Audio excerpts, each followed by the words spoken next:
Okay, ready to go with Pierce Brosnan, guys? Yeah, I'd say so. I'm ready. So, what do you guys All think? right. When it comes to Pierce Brosnan, I find I can summarize in his entire movies in basically this: good build up, bad delivery. He starts off strong, then just fizzles out. I think he's like he's Roger Moore. I think in the sense that he always gave it his best shot, but unfortunately the scripts were sabotaged his efforts. I I completely agree. And for me, and for that reason, Pierce Bronson is his favorite James Bond.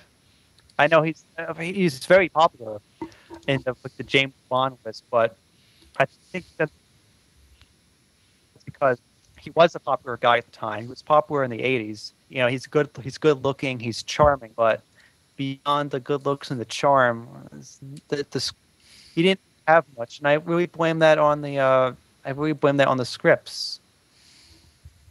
Yeah, yeah, I think so. I think GoldenEye was a fantastic thing. I think it was like it's up there the definitive like the Spy Who Loved Me. That GoldenEye was the yep, we found the formula, and I think I forgot. I think you said it Darkside that it was for Timothy Dalton, and could have been the third. I forgot who said it, but it was the third film. Dalton, then he walked out because it was taking too long. Yeah, I think GoldenEye was a fantastic film. That was my first Bond film. I was a kid at that time, and I remember for Christmas, my mother, father got it for us, and I loved it. It was the tank chase was absolutely awesome. The gadgets are very neat, and I think honestly, yeah, the GoldenEye has probably the most, one of the best innuendos of all the Bond girls. Xenia on the top. You have to take your time on that one, and then you realize like, oh, Mary Goodhead. But Xenia on top. I didn't realize it. The first name is ZU. no, yeah, Xenia. I seen you on top. You have to take your time with that one. So wait. Oh, I see what you did there. The last name was Bob. I think I was too distracted by her gimmick just to really bother with her name. Good squeeze.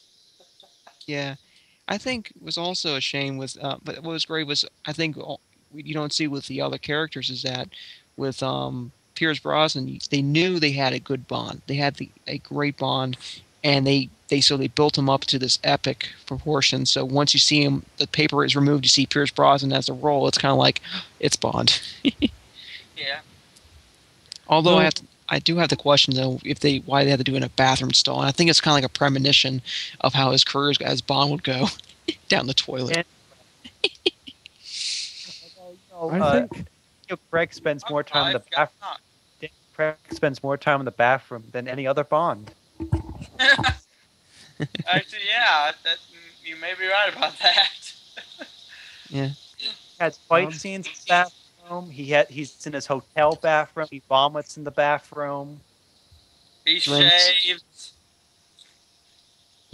I think for at least for GoldenEye, all in all, I definitely agree. It is his best movie. There's no, I think, on a,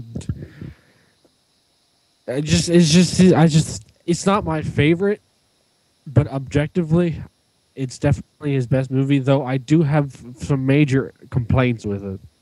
And I've told you this, guys, before, where I feel the idea of the main villain's betrayal would have had a bigger impact if either we had got to see more of him or if it was a more longer established character. Oh, true. Yeah, agreed. Well, that's always seems to be the case. I know they try to build something like that up. It never works. I mean, I guess, Yeah. I thought they tried their best, and you can't. It's you know. You can go. I'm sorry. I didn't mean to cut you off. I was kind of petering. I lost my thought. I was just kind of petering out there.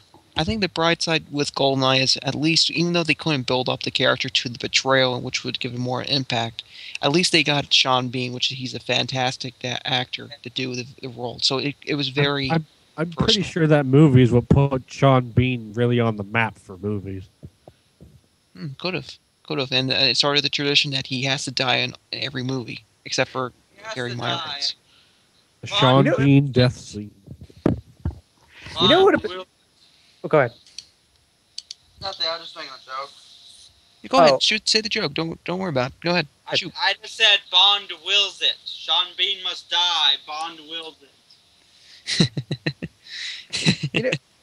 Interesting. It would have been interesting if Sean Bean was James Bond and Pierce Brosnan was Alec Trevelyan, because that would really mess with the audience's head. Like, you see Pierce Brosnan, you think, oh, that guy's James Bond, but it's actually Sean Bean. That would have, and then They would be a blonde Bond, and we can't have that. But what was also great though was they did play with the people's minds, because in the sense that in the opening sequence where he's running on the dam, he looks like Timothy Dalton. Because he has the same suit, or the operation suit that Dalton wore in The Living Daylights. You don't see his head. You see him. All you hear is his breath as he's running. You see him clipping on and jumping in. So it's kind of like Lee said, "Is this really Pierce Brosnan?" And then when they finally show Pierce Brosnan, it's like, that's neat.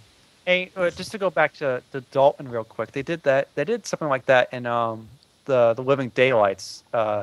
There's the 3 00 agents that drop down to Gibraltar, and the first one is like this old-looking guy, and he immediately gets shot by the paintball. It's a paintball gun exercise, and he's supposed to symbolize Roger Moore. And then the next guy, I think he's 004, the young guy. He's halfway up a rock, and that's when the Necros, or not Necros, the guy that the assassin that Bond kills later in the Jeep. He cuts the guy's line, and he falls to his death. And that guy was a young guy, so that was supposed to symbolize George Lazenby. And then we get the reveal of Timothy Dalton. So the three bears stories has become the 3 Bonds. Too old, too young, just right. Just right. But except the bears die in the story, violently. Oh, baby bear, you must die. Yeah. But I think what's also great with GoldenEye is that I think this became, in a sense, it's limited, but it became a story about Bond, because looking at the story, it's raising the question that the audiences around the world are asking: what now? Because you have the Cold War is over, essentially over. You have only a skeleton of Russia. Countries the West is starting to lower their military funding, because there's no big threat anymore. So there's no risk of the Soviet Union coming in and attacking the West. So, and you have the scene with M with Judi Dench, which is actually really another big thing, is that you have a new Bond, a new era of the world and Bond, and you have new M. You have new money. Oh, that's true. Good call. So it's a lot of new things. And they moved the MI6 headquarters to the actual MI6 headquarters. Good call. So there's a lot of running on this movie, because it's kind of like, what now? It's a new era, and it means it. I remember the commercial was absolutely awesome. I have to look for it, but with GoldenEye, you see say new era, new enemies, new foes, and then you see Bond come do the kind of like the gun barrel thing, but he shoots up the words and he takes his time. Boom, 007, and you hear the da-da-da-da-da-da-da, and then someone else. Yeah, that was like, yes, someone should deserve millions for that idea. Awesome. I would have responded like when Bronson walks up and says, "You expecting someone else?" I'm like, "Yeah, I'm expecting the Welsh guy. Where's he?" I don't want unknown Irish actor. I want the Welsh guy. Wait. I take that back. Hang on. I don't want you, Remington Steele. I want the Welsh guy. I think there's one thing that bothered me about this film. One thing, I'm sorry, is that actually, the other thing I couldn't, I could there's a reason I can understand why they did that and how it could have happened, but the satellite sequence, like for example, the search for the satellite sequence, it could have gone. If they left the Bond's plane alone, they would not have discovered the satellite. They could have gone on with the plan, and Bond would have failed. But no, they had to shoot down the plane, then just send Xena Onatopp to handle Bond instead of, because here you're talking about 006, who knows Bond. It's like, yeah, that's probably 007 in there.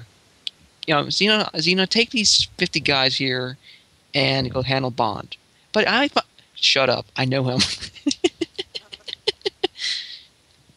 She always did enjoy a good squeeze. Oh yeah, she did. Is it wrong for me to say that the villainess was actually looks better than the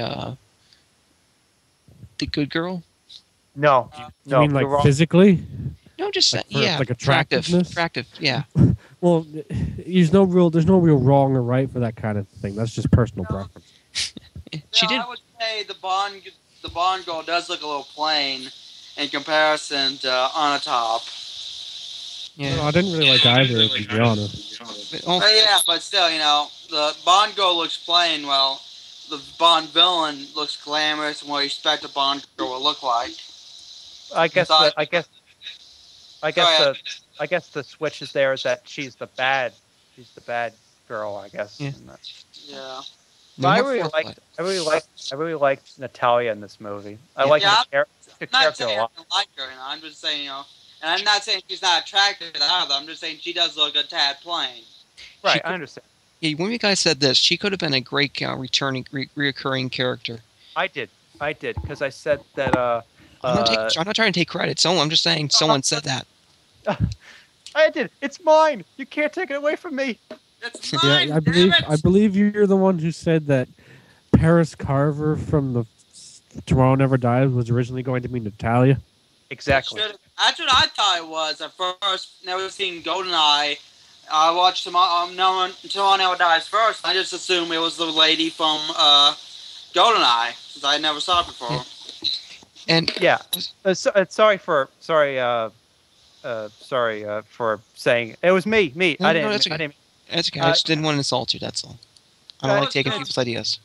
Because that was a really good point, and that that would have been a really great story for Tomorrow Never Dies. And then if she got killed off, it would have actually meant something to us. But with Paris Carver, played by Terry Hatcher, we don't care at all. Yeah. Aw, that's it. But I think a big flaw with the Pierce Brosnan. I've seen though. I think the flaw with Pierce Brosnan is his hair. It's like bulletproof. It doesn't get singed. It doesn't get messy. Or it gets a little messy, but that's it. It still has style. Where you see Roger Moore, it gets messy. Very good hairspray. Yeah. He had Q cock him up a good haste, make him a good hairspray. It's like, Q, I need my hair to stay bouncy all the time. You got anything for me? Now listen carefully, 007. This hairspray will make it bulletproof. But be careful. It has explosive in it, too. Why is Q sound Russian? I'm sorry, it's poor accent. That's Soviet Russia! Q, gadgets you! Heyo! Wait. In Soviet Russia, Gadget Car destroys you, 007. Well, it's kind of on the West beat the Soviet Union because, we had For Your Eyes Only. Right? The car? Oh, yeah, that's right. That's right. Heyo. It's like everyone's like, what are you talking about? Average. So just to add my 2 cents to GoldenEye, definitely the best Bronson movie, and great direction by Martin Campbell, who directed the TV series Edge of Darkness, which also had Joe Don Baker in it. I highly recommend you see the TV miniseries of Edge of Darkness, not the movie that they made with Mel Gibson. Okay. It was with Joe Don Baker and Bob Peck. He played the gamekeeper in Jurassic Park. I think it was also. Oh, And I just want to say that Campbell went to direct Casino Royale. And then he went to direct Green Lantern. Oh, I didn't know he directed that movie. Well, we all have our did. every director has Yeah. his missteps. Yeah. like Joel Schumacher. Well, yeah, even Martin Campbell. I thought that the movie version of Edge of Darkness, he came back to make the movie version of the miniseries he directed in 1985. I thought the movie version was not as great, but then again, that's because they had Mel Gibson in it, and the story was changed a bit, and they had the cramp. You only had 2-3 hours to work with. For a miniseries, you had like 5 or 6. Right. Oh, and I think what was neat about the Bond, I think was just that it had two great things for me. Is that it was very personal. The villain was very personal. It had probably one of the best fight sequences in the Bond series. For me, it's up there with From Russia with Love between Grant and Bond. Where 006 and 007, it's a great thing. You have this. You see him using martial arts, and then in other moments they're just fighting dirty. They're trying to do as much as they can to kill the other guy. And it's like, yeah, that was great. And there's no music. It's just boom, boom, boom, boom, boom, boom. Actually, I do want to talk about the music real quick. Apart from the music that plays during the Aston Martin Ferrari chase, I thought Eric Sierra's score was really good for this. Was really great in this movie because it was different. It was a synthesizer score, and it had some orchestra bits in it, and it wasn't the overblown, that big brass sound that's in every single Bond movie. And I really liked the score for this movie. And I think real quickly, I think the downside to it was that there was a negative reaction to the score, so that after this they hired David Arnold, who just gave us safe Bond scores for the next 4 or 5 movies. And what was great with the music was it gave Rush a character. Yeah, it had this really dark, moody feel to it. Yeah. And there's one more thing I would like to say. I think Pierce Brosnan and Q have the best interactions of all the Bonds. Touch that? It's my lunch. Yeah, and also when Q says after he blows up the pen, it's like, don't say it. And you see Pierce Brosnan, the writing's on the wall, and you see Q start laughing. It seems so genuine. And I think I wonder if that was ad-libbed. It was kind of like at the moment, and Pierce Brosnan just thought it up, and he just said it, and Q was surprised. But you just see this sense of where Roger Moore's irritation, and which rightfully so, because someone was rigging. I think Roger Moore and the crew were rigging his carts. Roger Moore was doing that. Yeah. Every time, every movie, he would always change the birds. Because go ahead. Go ahead. I was going to say yeah. Techno problem. And I think, but with Sean Connery, it was good. It was good. It was a professional level. George Lazenby, you don't really have enough of it, but you do get the sense that he is caring. He does like him. Timothy Dalton, in a sense, very professional, and it's kind of like in a sense that you see this beginning of a father figure sense to it. And with GoldenEye, it sets that up even further. And without a laugh, I don't know what it was. It's just that one little scene, you see this kind of like this amusement that you don't get to see with Q, because every other scene you just see him like 007. In that one scene, you just see him laughing, genuinely laughing, because it was hilarious.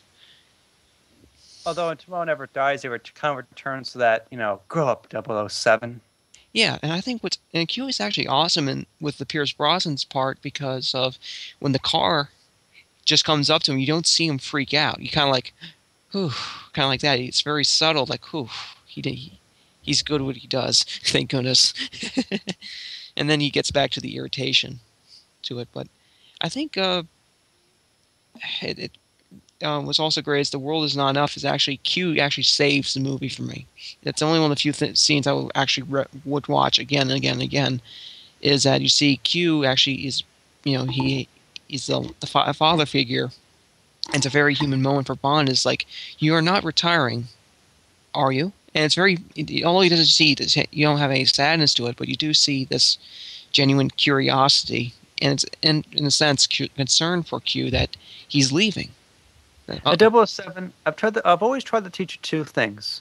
One, never let them see you bleed. In the second, Always have an escape plan. that was such a nice moment. That was, and you see the eyes. That's like, again, it kind of like went back to GoldenEye. It's like you see this gentleness in this character that is usually irritated with a guy that destroys everything, especially the fact that he just destroyed his retirement boat. My fishing boat. That's another moment, though. That's kind of looking back on. It's kind of slightly, creepy, considering the last shot of him is him being lowered in the ground, and about a few months later, he dies in a car accident. Yeah.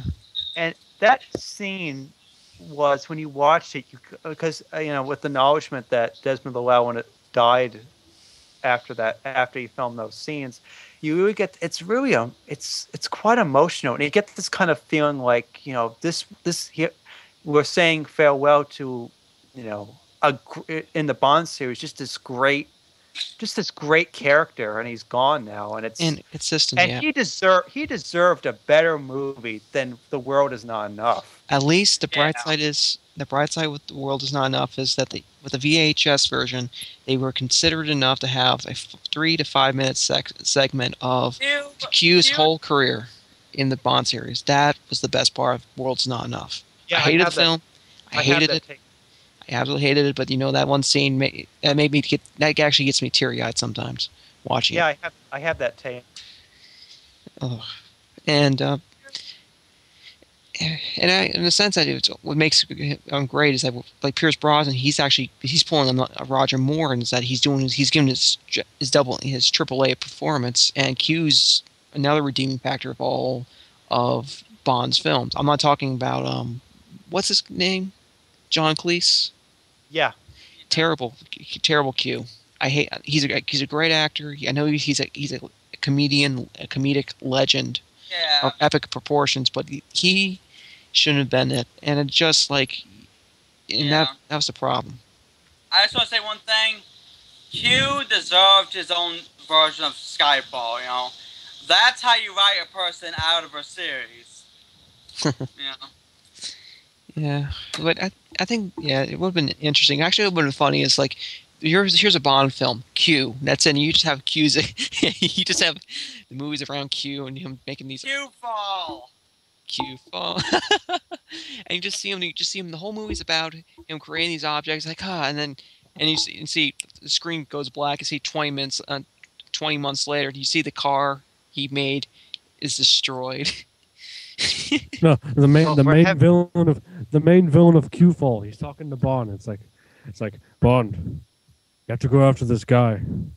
I taught him everything he knows. Now he's using his gadgets for terrible things. Think of your sins, or think of your gadgets. But I think. Well, I just want to say real quick about John Cleese. I agree with you. It's not like it's not Q. It's John Cleese being John Cleese. Yeah, and you really can't tell the difference between the actor and the character. Yeah, and once they did that scene where you see him, he has his coat stuck in the door. It's like, this is not good. God! It's like it should have been. It would have been nice. It's like, and it makes you question. Because with Q, he's the classic British, the stiff upper lip. He shows very few emotions except irritation for someone wronging him. Where John Cleese, he's like, how the heck did you become the top researcher of this facility? Really? How did he become R? Yeah, he's rated R. If you're Q, does that make him R? Yeah, that was like, it's like, really? It's like, so you can't take it seriously. That's what makes Q awesome, is that, for me anyways, I'm sorry, is that what makes him great is he's very nonplussed. He's very irritated with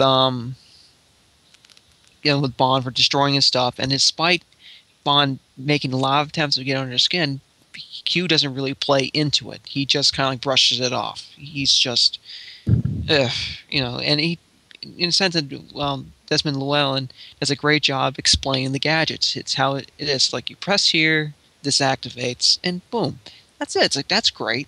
It's okay. It explains it, and it helps gives the audience also the discretion to pay attention because this is going to be used. Yeah. And I think though Q got kind of, I think Desmond Llewellyn's Q got a little weird in his later films. I don't know about you, but I found it kind of odd that the guy responsible for developing their technology and stuff was actually out there in the field doing work. Yeah, I could see it. I'm not being smart. I could actually see stuff like that happening. I'm playing an edge towards that type of character. It's like, who expects a 80-year-old man to be one of the most dangerous men and intelligent men alive because of his gadgets? So I could see that, and so he could slip underneath the radar. Like I guess I could see the idea of it, but it sounds like an example of Octopussy. Like you see, James Bond comes back to his hideout after going out to this island. He comes back and he finds Q, and Q's fishing. I could see Q fishing. Yeah, I could see that. I could see that his age. I know it's ridiculous, but I could see that his age helps him with his operations because everyone is looking for an agent or some double crosser. It's usually a guy out, especially out in the field. It's a guy that is in his prime, between his late 20s, late 40s, doing these operations. But with Q, it's like he's so old. Like, okay, what do you expect? So in a sense, he's kind of like a Batman in a sense. He has his gadgets. Okay, poof. Well, Batman is kind of like Q. And going back to World Is Not Enough, the whole thing about if you Q, that makes him R. I really thought that was just a joke, and that wasn't his real name. And then I saw the credits. Oh wait, he really is named Q. So what? Is the next guy in Q branch is his name P? Oh. And R and S and T and face desk. Well, in one of the James Bond video games, there was a female assistant to Q to R named Zed. I'm surprised I'm surprised her name wasn't F. Oh, I see what you did there. A female. Hey, at least it wasn't as bad as the books. Oh. Well, the John Garner books, I should add. Well, Major Beaufort, as he's called in the book, he's not called Q. He gets an assistant, and they nickname her, his assistant, who's a woman, Cute. They add UTE at the end of Q, and they call her Cute. Oh, dear. I think the bright side with the Pierce Brosnan, it was actually fine with the Pierce Brosnan films, is that even though the Brosnan films got worse and worse, the video games weren't so bad. GoldenEye, the N64 version, it's a classic, and what's sad about GoldenEye is that there have been about 2 to 3, maybe 4 remakes on the games. Like, really? And that's how good it was. But then again, you have Rare doing it, so at that time, it was the best company in the world for gaming. Right. Also, what's interesting is that I have to say it though. It's just like I'm just feeling how good Golden. It would have been funny if for the N64 version of GoldenEye, you just said when you killed Alec Trevelyan, it's like this for England, James. No, for N64 commercial. For Nintendo. For Nintendo Entertainment System. Copyright Japan. Yeah, I think what's also great is that I think this is probably GoldenEye. Sorry, I don't mean to jump back to GoldenEye, but GoldenEye had probably one of the best gadget sequences of the whole series with the pen, because you're wondering how is he going to use the pen, and then you see Boris click, click, click, click, click, click, click, click, click, and you see Bond trying to follow how many times he's clicking. It's like that was a neat way of doing it. It's like that's cool. Okay, I have to do my Boris quote now. Better luck next time, slugheads. I'm invincible. I'm invincible. Sploosh. She's a moron. Police. A second level programmer. She works for this guy. This is an easy one. Even a slughead like you can solve it. You sit on it, but you can't take it with you. Chair. Yeah. Oh, damn it. Screw you. Yeah, that I think GoldenEye had She had just changed the access codes. yeah. I can break her codes. Then do it.